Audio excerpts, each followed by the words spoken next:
उत्तर प्रदेश के मुख्यमंत्री योगी आदित्यनाथ जी पूरे भारत से यहां पधारे सम्मानित संतजन, भक्तगण और मेरे भाइयों एवं बहनों, आप सभी का मैं गुरु रविदास जी जन्म जयंती के पावन अवसर पर उनकी जन्मभूमि में स्वागत करता हूं। आप सब रविदास जी की जयंती के पर्व पर इतनी दूर से यहां आते हैं। खासकर मेरे पंजाब से इतने भाई बहन आते हैं कि बनारस खुद भी मिनी पंजाब जैसा लगने लगता है। ये सब संत रविदास जी की कृपा से ही संभव होता है। मुझे भी रविदास जी बार बार अपनी जन्मभूमि पर बुलाते हैं। मुझे उनके संकल्पों को आगे बढ़ाने का मौका मिलता है। उनके लाखों अनुयायियों की सेवा का अवसर मिलता है। गुरु के जन्म तीर्थ पर उनके सब अनुयायियों की सेवा करना मेरे लिए किसी सौभाग्य से कम नहीं है।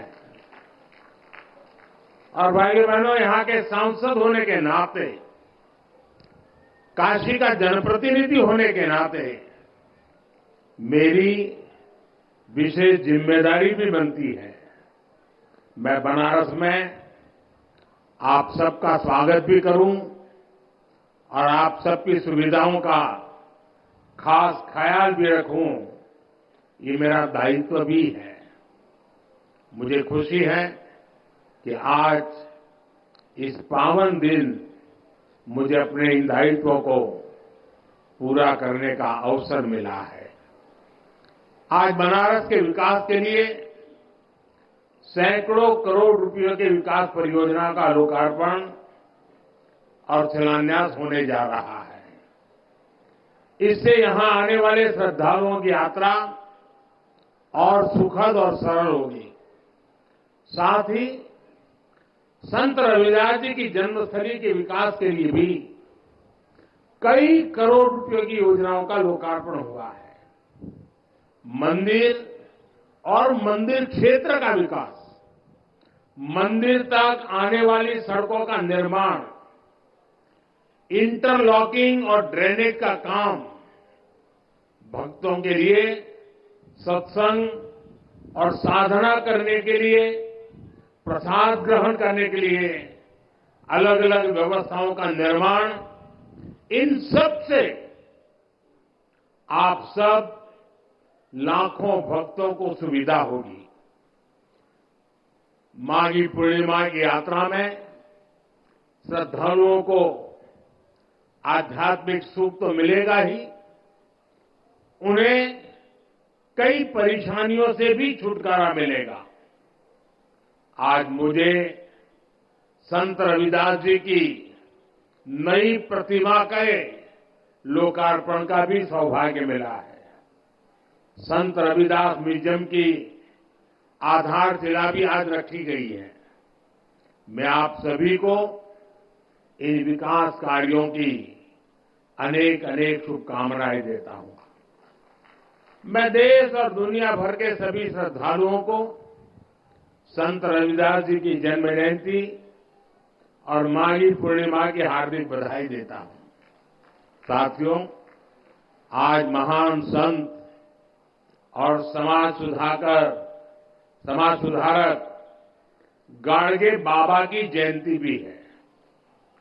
गाडगे बाबा ने संत रविदास की तरह ही समाज को रूढ़ियों से निकालने के लिए, दलितों वंचितों के कल्याण के लिए बहुत काम किया था। खुद बाबा साहब आंबेडकर उनके बहुत बड़े प्रशंसक थे। गाडगे बाबा भी बाबा साहब से बहुत प्रभावित रहते थे। आज इस अवसर पर मैं गाडगे बाबा के चरणों में भी श्रद्धापूर्वक नमन करता हूं। साथियों, अभी मंच पर आने से पहले मैं संत रविदास जी की मूर्ति पर पुष्प अर्पित करने, उन्हें प्रणाम करने भी गया था। इस दौरान मेरा मन जितनी श्रद्धा से भरा था, उतनी ही कृतज्ञता से भी भीतर महसूस कर रहा था। वर्षों पहले भी जब मैं न राजनीति में था, न किसी पद पर था, तब भी संत रविदास जी की शिक्षाओं से मुझे मार्गदर्शन मिलता था। मेरे मन में ये भावना होती थी कि मुझे रविदास जी की सेवा का अवसर मिले। और आज काशी ही नहीं, देश की दूसरी जगहों पर भी संत रविदास से जुड़े संकल्पों को पूरा किया जा रहा है। रविदास जी की शिक्षाओं को प्रसारित करने के लिए नए केंद्रों की स्थापना भी हो रही है। अभी कुछ महीने पहले ही मुझे मध्य प्रदेश के सतना में भी संत रविदास स्मारक एवं कला संग्रहालय के शिलान्यास का सौभाग्य मिला था।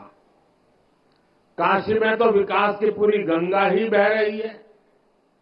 साथियों, भारत का इतिहास रहा है, जब भी देश को जरूरत हुई है, कोई न कोई संत, ऋषि, महान विभूति भारत में जन्म लेते हैं।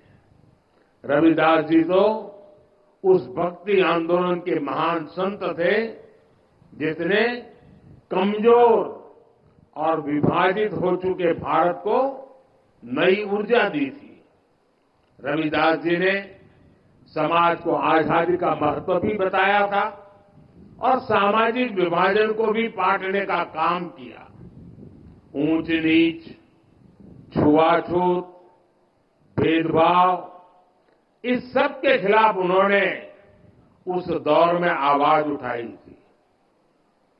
संत रविदास एक ऐसे संत है जिन्हें मत, मजहब, पंथ, विचारधारा की सीमाओं में नहीं बांधा जा सकता। रविदास जी सबके हैं और सब रविदास जी के हैं। जगतगुरु रामानंद के शिष्य के रूप में उन्हें वैष्णव समाज भी अपना गुरु मानता है।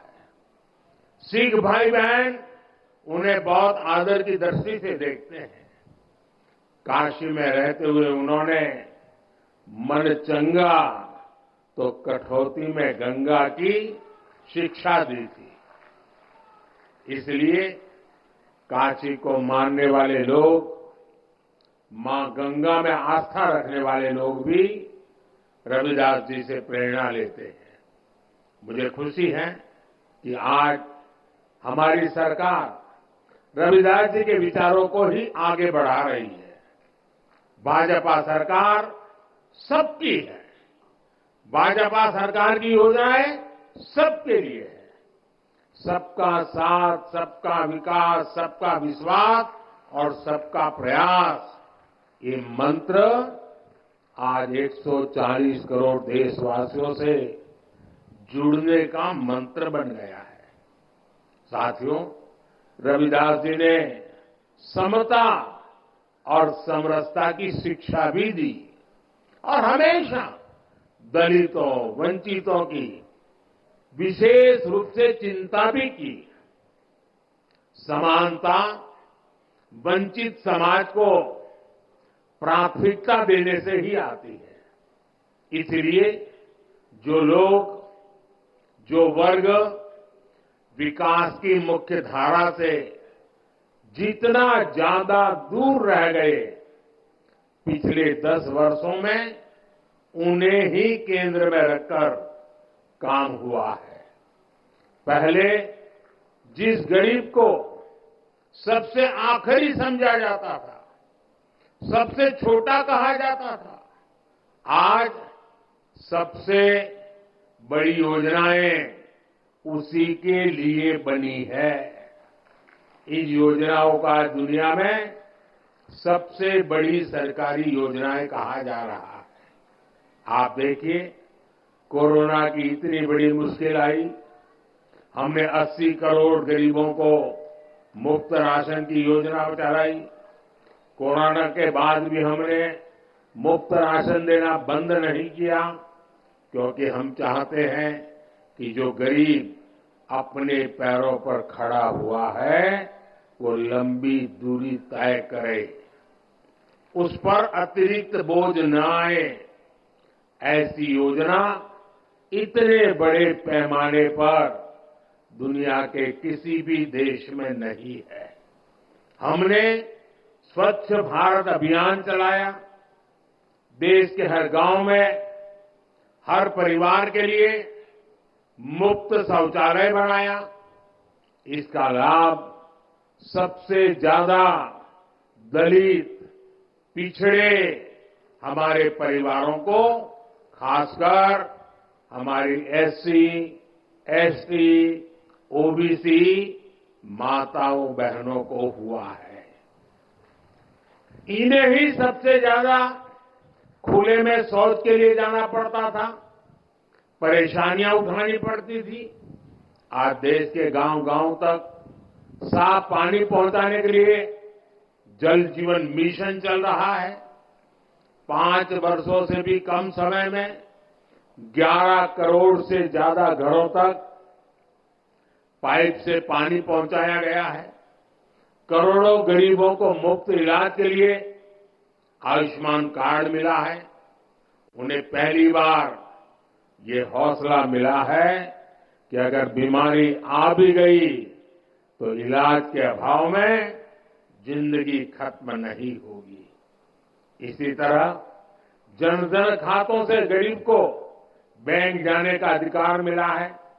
इन्हीं बैंक खातों में सरकार सीधे पैसा भेजती है। इन्हीं खातों में किसानों को किसान सम्मान निधि जाती है, जिनमें से करीब 1.5 करोड़ लाभार्थी हमारे दलित किसान ही हैं। फसल बीमा योजना का लाभ उठाने वाले किसानों में बड़ी संख्या दलित और पिछड़े किसानों की है।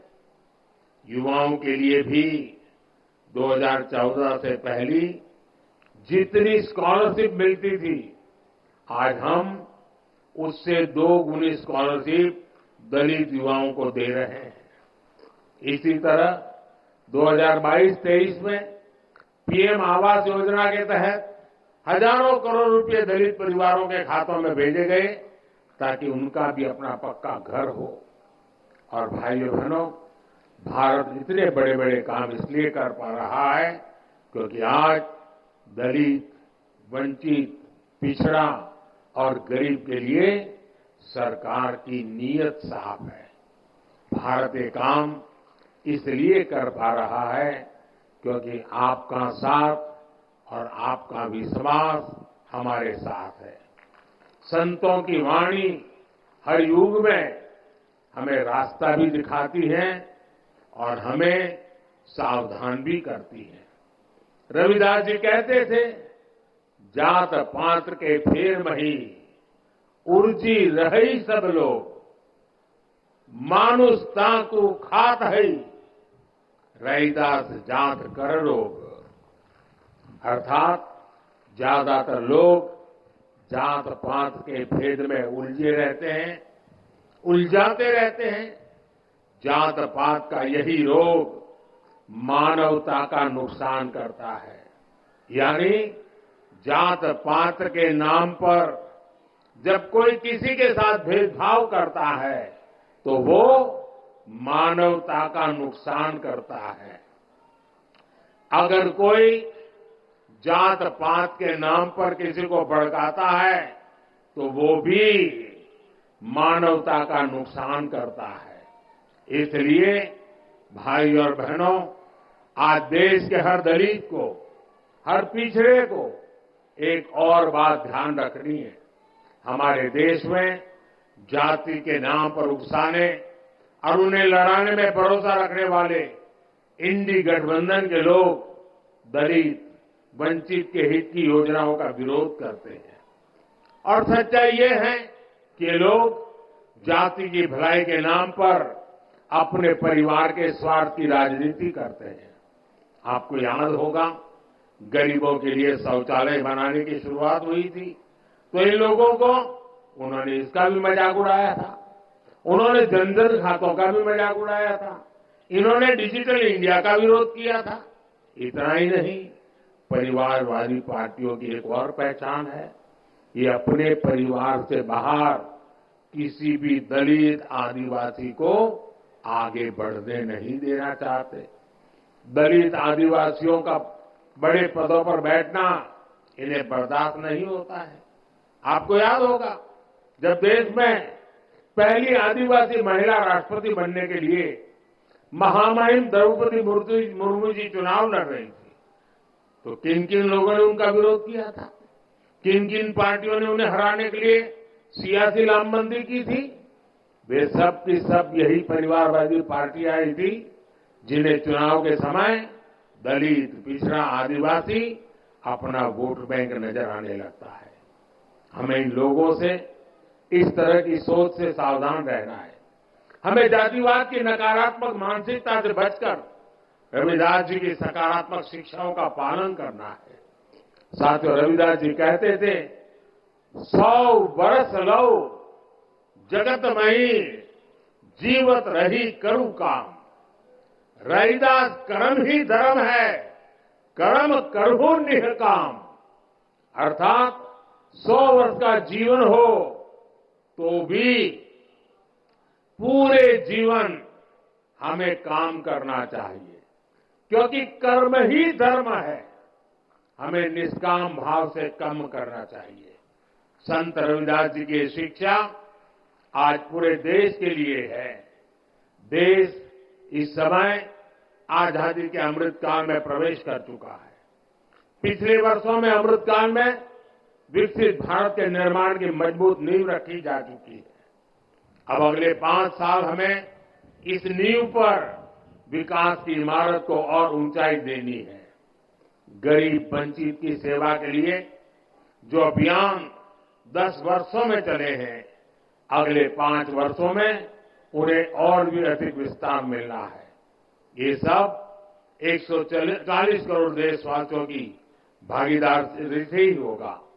इसलिए ये जरूरी है कि देश का हर नागरिक अपने कर्तव्यों का पालन करे। हमें देश के बारे में सोचना है। हमें तोड़ने वाले, बांटने वाले विचारों से दूर रहकर देश की एकता को मजबूत करना है। मुझे विश्वास है कि संत रविदास जी की कृपा से देशवासियों के सपने जरूर साकार होंगे। आप सभी को एक बार फिर संत रविदास जयंती की मैं बहुत बहुत शुभकामनाएं देता हूं। बहुत बहुत धन्यवाद। For more such videos, subscribe to the NewsX YouTube channel, hit the bell icon.